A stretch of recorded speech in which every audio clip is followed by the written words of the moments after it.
Halo Nana Ibu, selamat pagi nakku. Apa kabarnya? Ibu berharap kabar kamu baik-baik saja. Nah, berjumpa lagi dengan Ibu Elizabeth Tohang.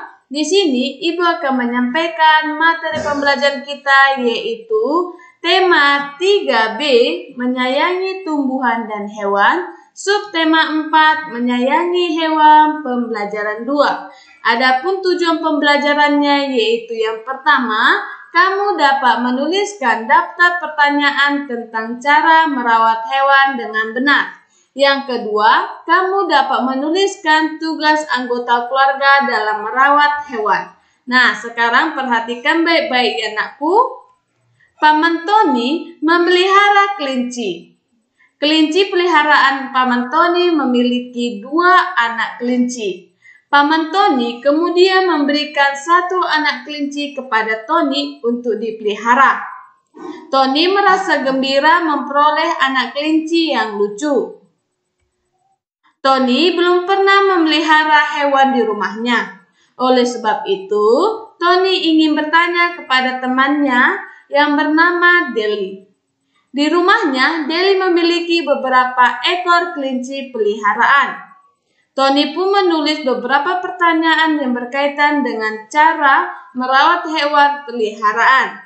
Nah, di pembelajaran sebelumnya sudah pernah Ibu jelaskan fungsi dari setiap kata tanya. Ibu jelaskan kembali. Ya, setiap kata tanya memiliki fungsi yang berbeda, yaitu yang pertama, kata tanya apa itu biasanya digunakan untuk menanyakan tentang atau sesuatu hal. Yang kedua itu di mana ya? Kata tanya di mana itu biasanya digunakan untuk menanyakan letak atau tempat. Yang ketiga, kata tanya siapa. Itu biasanya digunakan untuk menanyakan seorang pelaku. Yang keempat, kata tanya kapan. Itu biasanya digunakan untuk menanyakan waktu. Yang kelima, mengapa. Biasanya digunakan untuk menanyakan sebab. Yang keenam, kata tanya bagaimana. Itu biasanya digunakan untuk menanyakan keadaan atau cara. Oke? Nah, dari kata tanya ini, kita bisa membuat kalimat tanya ya. Dari cerita yang tadi tentang si Tony, hewan peliharaannya. Ya? Oke. Pertanyaan yang pertama. Ibu buat kata tanya bagaimana. Bagaimana cara kita merawat hewan peliharaan kita terutama kelinci? Oke. Yang kedua itu kata tanya siapa. Ibu buat pertanyaannya. Siapa yang memberi kelinci yang lucu kepada Tony? Yang ketiga itu kata tanya apa. Ya, apa yang harus kita lakukan ketika kita merawat seekor kelinci yang lucu? Nah, ini adalah contoh pertanyaan yang Ibu buat. Dan kamu bisa membuat contoh pertanyaan lagi ya dari rumah. Oke?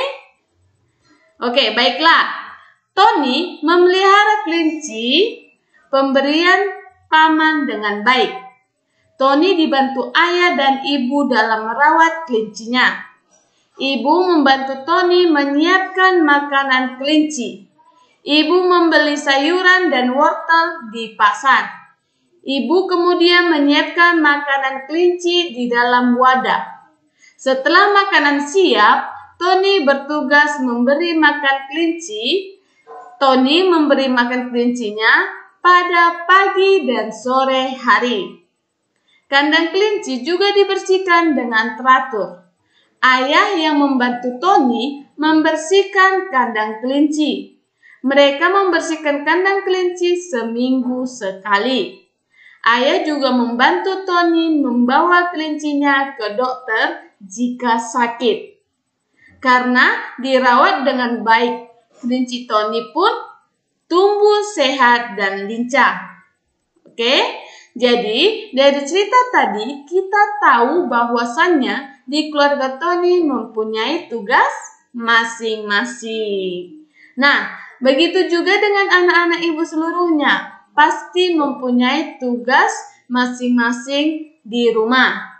Jadi ketika kamu sudah mempunyai tugas masing-masing, kamu harus bertanggung jawab untuk menyelesaikan tugas kamu itu. Oke? Sekian materi yang Ibu sampaikan. Semoga bermanfaat untuk kamu seluruhnya. Jangan lupa kamu kerjakan tugas kamu. Tugas kita hari ini sudah Ibu buat ke Google Classroom ya, Nakku. Oke, sampai jumpa besok. Selamat pagi dan salam sehat.